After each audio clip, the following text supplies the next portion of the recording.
Welcome to Cuddle Kids Club. Today's story is The Night the Toys Talked Back. To Leo and Mina, the vast, dusty expanse of the attic wasn't just storage. It was a grand, forgotten vault, filled with the promise of untold secrets. Leo whispered sharply to his sister, excitement barely contained, urging her to move carefully so their mother wouldn't hear the floorboards creaking. Whoa. Mina just giggled softly in response, playfully declaring herself a professional finder of secrets and forbidden objects. The heavy shadows and thick dust covered everything, but Leo's eyes were sharp, hunting with a singular, focused intensity for a mythical item he knew existed. With a triumphant cry that cut through the silence, he pulled a massive wooden box from the gloom, recognizing the original Mad Scientist kit. Ha! Mina leaned closer, both curious and slightly repulsed by the gross, old, unidentifiable chemicals sloshing inside the numerous glass bottles. He dramatically pulled one vial forward, revealing the Animate Life formula, capable of making old, dusty, inanimate toys truly real. She looked at him, skeptical but with a flame of hope ignited, asking if real meant actual walking, talking, thinking creations. Determined and plotting, Leo decided the dangerous experiment must begin by testing the volatile formula on the single most sinister toy they owned.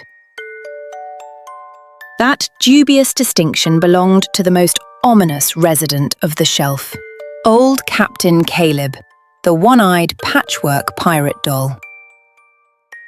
Cautious and full of anticipation, Leo unscrewed the vial, preparing to apply the precious potion.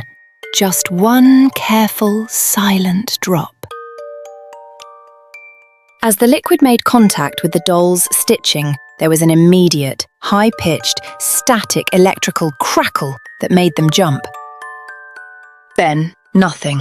The moment passed. Disappointed and utterly deflated, the children placed the inert doll back onto the shelf. Mina yawned and resignedly declared the potion a total failure, suddenly too tired and defeated to prolong the exploration. Leo was sleepy too, but clung to a whisper of hope, suggesting maybe the formula simply needed time to activate before they could check again in the morning. The moment was sealed as the bedroom door softly clicked shut, securing the house in deep, deceptive silence. But hours later, in the deep dead of night, the eerie quiet was brutally broken as the potent formula began its dark work. The first sign was a heavy, rhythmic thump, thump, the sound of fabric-stuffed feet, stiffly articulating the pirate's terrifying movements. Captain Caleb let out a mechanical, guttural, and utterly evil laugh, reveling in the fact that his legs worked and his stitched heart now pumped black bilge. The pirate held the empty vial aloft. The liquid was gone, but the glass still shone with a sickening, flickering green light. A nearby porcelain doll whispered, her voice a high, sinister tinkling, suggesting they seize control and take over the sleeping house.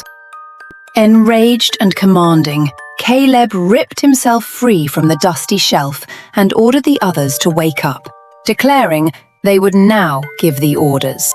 With a growing, chilling rhythm, the newly animated toys began their slow, silent, and incredibly threatening march towards the children's bedroom. As they moved, the pirate whispered with pure, grinding malice that the entire house was now finally theirs for the taking.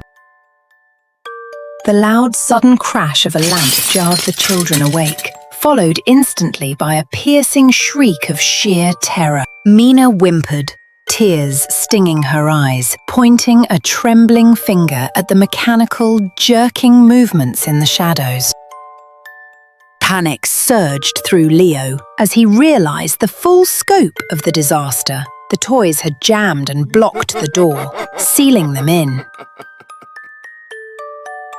In a desperate surge of frustration, he yanked on the window cord, realizing with crushing defeat that it too had been tied tight. Caleb's voice, now a creaky, distorted growl from just outside the door, delivered the final, chilling threat. The boy was done playing captain. With urgent determination, Leo realized their only chance for survival was a desperate, immediate scramble back to the mad scientist kit in the attic. They threw themselves over the beds and across the floor in a frantic, high-speed race, their heavy breathing punctuating the thrilling escape. Mina grunted, shoving a massive, stuffed bear aside to clear a path, fighting with sheer effort against the growing toy blockade. Leo shouted the command, and with a desperate surge of strength, they slammed the bedroom door shut, racing away down the hall. Enraged, Caleb let out a guttural growl, commanding the relentless, creaky, rhythmic thumping of the toys to pursue the children immediately. Panting, their lungs burning, Leo could hear the mechanical scraping right behind them, knowing the toys were gaining fast. The ascent to the attic felt slow, methodical and inescapable, every laboured step bringing them closer to the impending threat. Overwhelmed and sobbing, Mina's hands trembled uselessly on the attic door handle.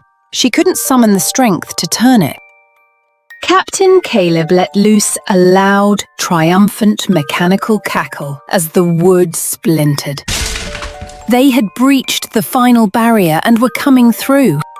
Gasping, utterly exhausted, Leo urged Mina to dive and hide, while he frantically searched for the original kit box in the terrifying shadows. He whispered with singular, determined focus.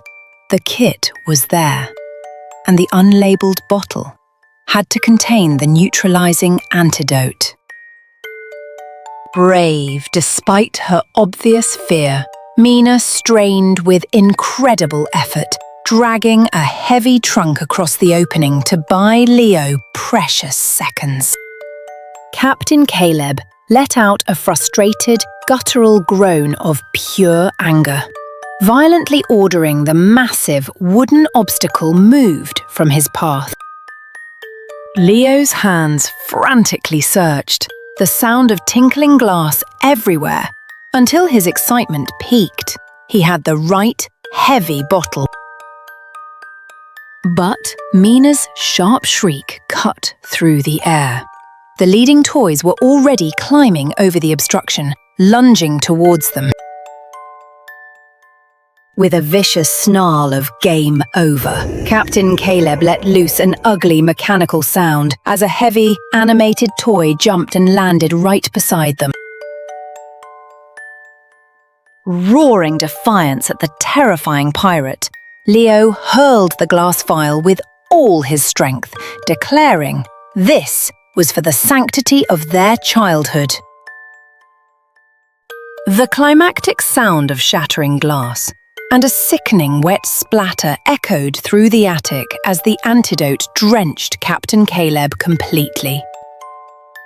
The pirate let out a final, high-pitched, fading whine of absolute defeat as the terrible electrical light rapidly flickered and died out.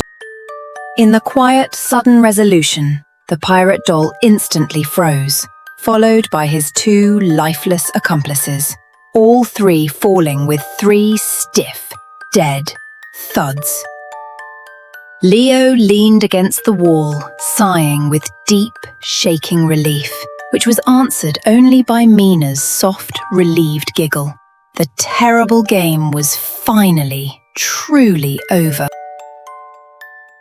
The end. Thanks for watching. For more amazing stories, subscribe to Cuddle Kids Club.